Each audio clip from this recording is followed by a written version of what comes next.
This is a 2007 Toyota Prado. It's a wonderful car. It's four-wheel drive, four-door.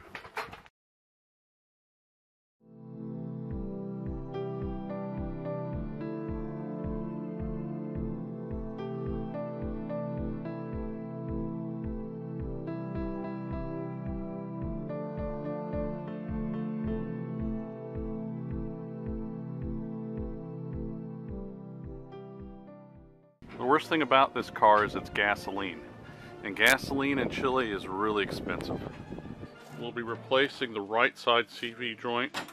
I ordered this part from Reindeer Parts in Berlin on eBay.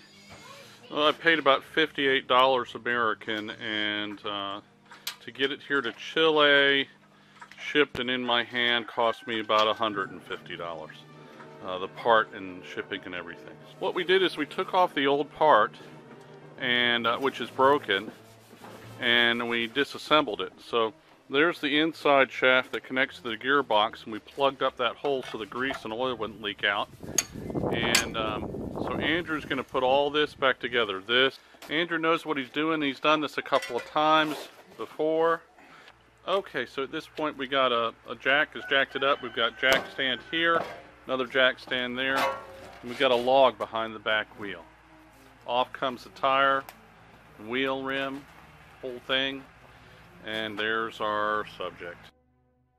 You're going to need a 38 millimeter, I don't know if you can read that or not, a 38 millimeter socket to do this. Andrew's got the other tools which you need are going to be a mallet, a screwdriver, and a socket set. A flathead screwdriver and a socket. We're going to start here. We got the wheel off, flathead screwdriver and a mallet.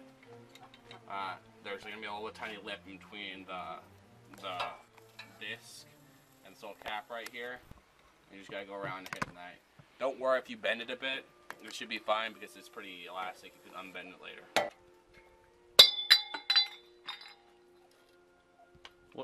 Show it to us in your hand, Andrew. There it is. You don't want to keep any dirt out of there.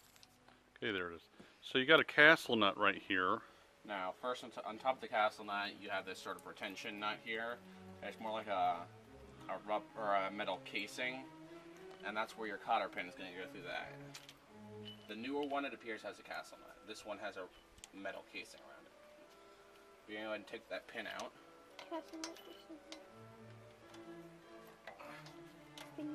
Work its way out. 38 millimeter socket. The good news is you have a new nut, and that spindle is new. That's what we're putting in.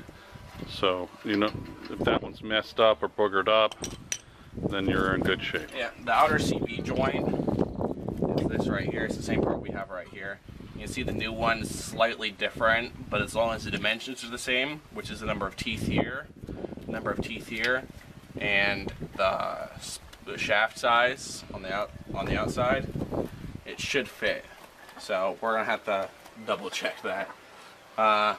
The only major difference I can see is this nut, which is a castle nut, as opposed to the other one on here, which is just a flat nut, and then it had a castle plate retention thing that goes on top. Like a washer, yeah. Okay. Normally when you're trying to take this off, you're going to want to take off the tie rod right here to the steering, and there's one large castle nut right here attaching into a little cradle, and you're going to take those two off, and the whole thing should just pull up and out. And that should be able to, you should be able to pull it out without pulling out the inside one or messing anything up, or without too much force. But seeing as it's just a CV joint in here, I'm just going to pull that out, and then afterwards I'm going to take the spindle off. Make sure you use a rubber mallet so you don't mess up any of the teeth or the threads on your CV joint. Here's the old one, you can see. What went bad in it, Andrew? Show us the inside there. Well, I'm guessing it was the ball bearings. You see the boots on these get cut every now and then. You should really check it every time you do an oil change. And when the boot gets cut, dust gets in there, and rolling bearings and dust, it's just sandpaper basically, and it sands through it. And then eventually we had it all in there, and it wouldn't spin, and it cracked the housing with all the force. So we just go ahead and took all the bearings out and the shaft, connecting that to the inner one, and we just left it in there so that we continue driving it, we're waiting on the part. Okay. There now. I haven't done any work on transaxles, so I wouldn't know anything about that.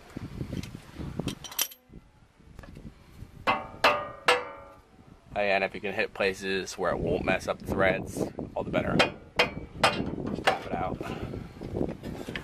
Now that we got the linkage off, it'll go ahead and spin a little bit farther, and under here you'll see a cradle that connects it to the bottom of the swing arm. There's one large castle nut.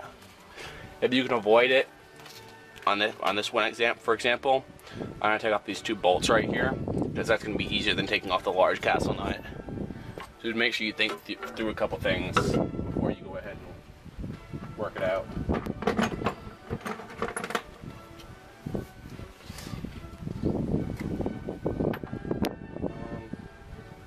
Driver. Need another 20 mil. Bad. Go get your spray oil. Because you need spray oil on it.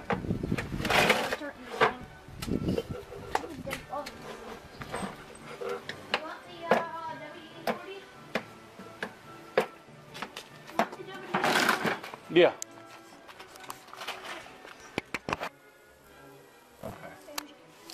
We've got our outside CV joint out. The inside one is in there. The boot is over it with a plug to keep the oil from coming out. And go ahead and take the inside one out. We're going to go ahead and get this shaft. This end goes to the inside. This end goes to the outside.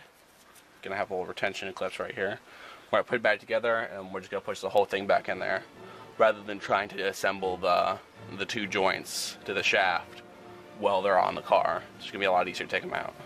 This right here is the inside CV joint, and the boot is over it right now with a CVP pipe end cap for a pipe in there to plug it off. I'm gonna go ahead and pull the whole joint out, and then we'll have a closer look at that. Okay, what are you doing right now? I'm taking off this skid plate in the bottom. The inside shaft, splines, and you see right here, it's got this groove. Zooming. There's a retention clip in there. That's going to be what's going to be tough to get out. I take a bit of prying. So what I did is this little bushing right here, which I'm going to unbend in right here, and it meets up with the transfer case. I push that back into the transfer case. We've got a pry bar, wedged it between the transfer case and the CV joint, and then you pry out, and it should just pop right out. Right here you got the CV joint. This is the boot right here. Normally this end of the shaft would be in here, but seeing as our outside CV joint was broken, and it took us 2 months to get a replacement part down here in the deep south, we went ahead and took a CV PVC end plug for a pipe. We stuck it in there and we clamped it down to keep the oil in there and keep dust out. And that let us drive it for a good while with the differential locked front and back and four-wheeled. Okay. Tell what you see. There's the crack. Put your fingers out of the way. About from there up to here. Closer to the camera. There. Right there. All the way up. Let's see the side of it. Can you see it down the side of it? There's another the one. outside, yeah. There. There. Then there. There. It's pretty cracked. Yeah, it's ruined. Okay. So there's the remaining parts of the inside of the old CV joint that blew apart. So, and here's the new CV joint, the outside knuckle, and there's the inside. You notice this part and this part, or this part and this part here on this one put together. Andrew put the other one together in there, and he's getting ready to put the boots on it. Here's what it looks like inside there, and that's the right color for that grease, that kind of gray color. I'm going to make sure it's not contaminated and is in there okay. Clean that shaft with a good solvent and make sure it was clean before he put it in there. So now he's putting the boot on, And this end goes into the transaxle inside, close to the engine, and this end out here will go on to our new CV joint, which is over there.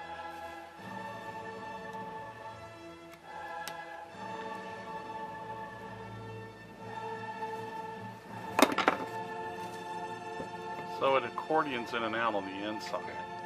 That makes up for the expansion as you take turns and stuff on the A-arm. One thing you want to make sure when you got it is that you don't want to have, you want to have a good bit of, you want it to hold its vacuum when you pull out like this, and that's going to make sure you have a good seal in between your boot and your shaft.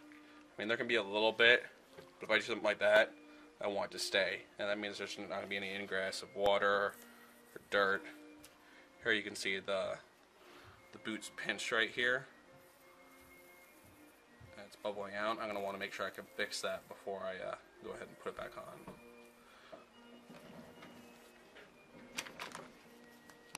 on. The first thing I'm going to want to do, once I have the outer CV joint out and off this shaft, is I'm going to go ahead and put this clamp right here on. I'm going to set that down there. Then I'm going to go ahead and push the boot over the shaft all the way down. There's going to be a little nub right here, and you want the lip of the end of this boot to rest right here on this lip where it's going to seal properly. I'll push it all the way down to there.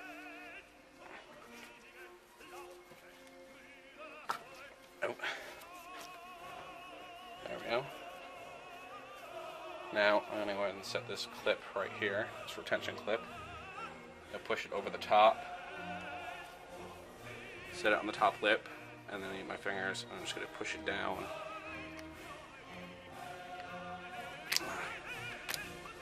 into this groove right here, so that way it rests in there. It shouldn't come out. If it comes out too easy, like just pulling on it like that, then it's too loose and you need to bend it in. I got that there. Let's put the clamp on the boot first.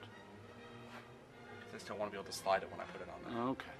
And you want to, as he just pointed out, don't put the clamp on this until after you have the other end of the boot on, because you want to be able to slide it to meet the CV joint.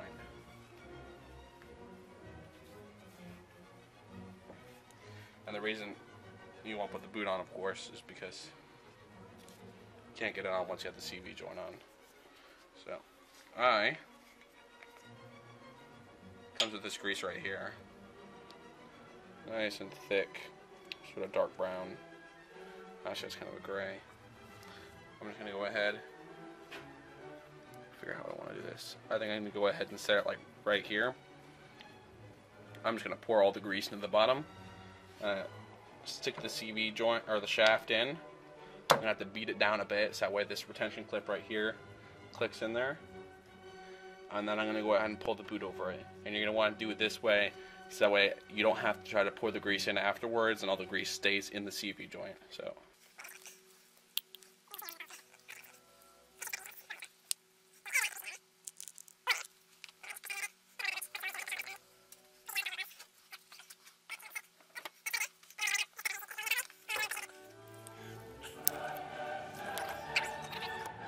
So you just have to bump it past that, and then it gets crimped a little bit, and then it expands once it gets through the joint.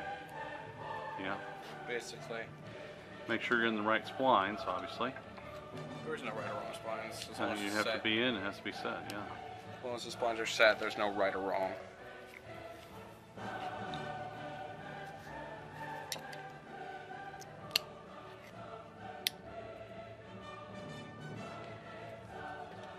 We went ahead and set it.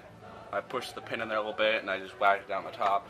I went ahead and set all the way down in. You don't want to be able to see any teeth past the splines, past the knuckles in here. So you want to just be bare metal all the way up.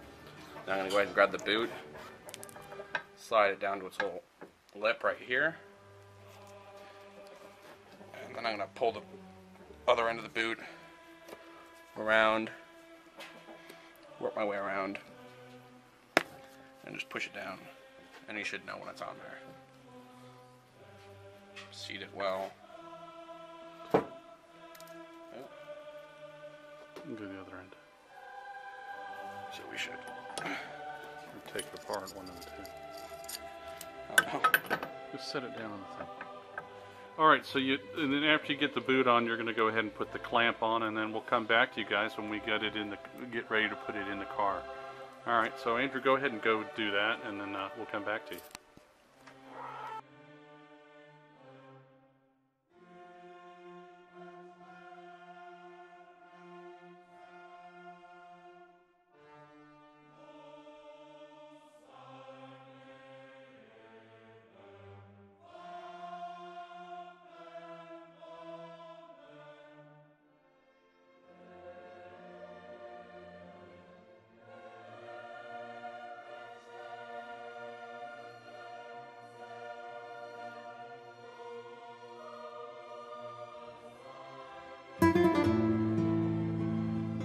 Chow from Chile Expat.